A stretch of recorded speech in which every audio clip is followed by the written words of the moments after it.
आयोग की प्रेस वार्ता होगी 12:30 बजे। चुनाव आयोग आज प्रेस वार्ता करेगा। बताया जा रहा है कि मतगणना की प्रक्रिया की जानकारी देगा, इसी मतगणना की तैयारियों की जानकारी देगा। तो आज चुनाव आयोग प्रेस वार्ता करेगा। बता दें कि कल लोकसभा चुनाव का परिणाम आने वाला है, चुनाव समाप्त हो चुका है। वहीं आज 12:30 बजे चुनाव आयोग की तरफ से प्रेस वार्ता कर जानकारी दी जाएगी मतगणना को लेकर। तो इसी मतगणना की तैयारियों पर जानकारी देगा, जो कि 12:30 बजे प्रेस कॉन्फ्रेंस करके।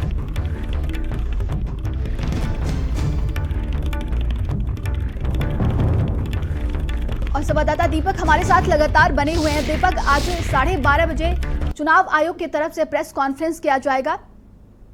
जी बिल्कुल, ननी बता दें आपको कि आज 12:30 बजे चुनाव आयोग की तरफ से एक प्रेस वार्ता किया जाएगा, जिसमें चुनावों को लेकर के जिस तरह से देखा गया था, जब लोकसभा चुनाव की तारीखों का ऐलान किया गया था, उसमें भी चुनाव आयोग की तरफ से एक बड़ी प्रेस कॉन्फ्रेंस की गई थी। उसमें तमाम तरह की जानकारी दी गई थी कि कैसे एग्जिट पोल पे, चाहे बूथों की बात चले, चाहे हम किस तरह से चुनाव आयोग की तैयारी की गई है लोकसभा चुनाव को लेकर के, क्योंकि लोकतंत्र का महापर्व लोकसभा चुनाव माना जाता है। उसको लेकर के चुनाव आयोग की किस तरह की तैयारी की और किस तरह से वो चुनाव के जो पूरा 7 चरण में जो चुनाव आयोजित किया गया था, उसको वो कैसे समाप्त करेंगे, कैसे उसमें उनके जो रोल रहेंगे, उसको उन्होंने जनता तक से रखा था। लेकिन अब 7 चरण के मतदान समाप्त हो चुके हैं। महज अब 24 घंटा भी नहीं कह सकते, महज अब लगभग 12 से 15 घंटा बचा हुआ है, जिसमें कि चुनाव आयोग की तरफ से जो काउंटिंग प्रक्रिया है उसकी शुरुआत हो जाएगी और उसके बाद जो नई सरकार है उसका भी ऐलान हो जाएगा कि आखिर जिस तरह से देखा गया था एनडीए वर्सेस इंडिया अलायंस की जो ये लड़ाई थी चुनाव के दौरान, वो किसकी सरकार बनती हुई नजर आ रही है। लेकिन जिसको लेकर के आज चुनाव आयोग तकरीबन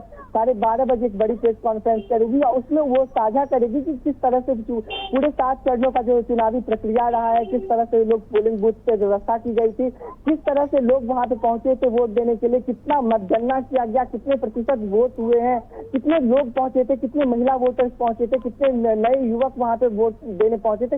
इन तमाम जानकारी को लेकर के आज एक बड़ी प्रेस कॉन्फ्रेंस करने जा रही है चुनाव आयोग। और जिस तरह से कल 4 तारीख को ये जितने भी 543 कैंडिडेट है उनके लिए ये बड़ा दिन होने वाला है। महज अब एक दिन शेष बचा हुआ है, जिसमें कि 545 उम्मीदवारों का जो किस्मत का पिटारा है वो फिलहाल कल खुलने वाला है, जिसको लेकर के आज बड़ी प्रेस कॉन्फ्रेंस भी की जाएगी। लेकिन देखा गया था कि कल चाहे बीजेपी की बात कर ले या फिर इंडिया अलायंस की बात करें, दोनों दल चुनाव आयोग के पास पहुंचे थे और अपनी अपनी बात भी रखते थे। हो सकता है कि इन चीजों को लेकर के भी एक प्रेस कॉन्फ्रेंस किया जा सकता है, क्योंकि जिस तरह से इंडिया अलायंस का कहना है कि बैलेट बॉक्स का जो काउंटिंग है वो सबसे पहले किया जाए, क्योंकि हमने देखा है कि ईवीएम को लेकर के लगातार विपक्ष सवाल खड़ा करते हुए नजर आ रहा है। क्योंकि देखा गया था कि जब एग्जिट पोल सामने आया था, कहीं ना कहीं उसमें एनडीए की जो बढ़ोतरी देखी गई है, कहीं ना कहीं ये साफ हो चुका है कि बीजेपी की फिर से सरकार बनने जा रही है, जिसको लेकर के इंडिया अलायंस अभी भी इसको मानने के लिए तैयार नहीं। हालांकि अभी काउंटिंग बाकी है। बैलेट बॉक्स को लेकर के लगातार विपक्ष चुनाव आयोग के पास पहुंच रहा है। उसको लेकर के विपक्ष का कहना है कि पहले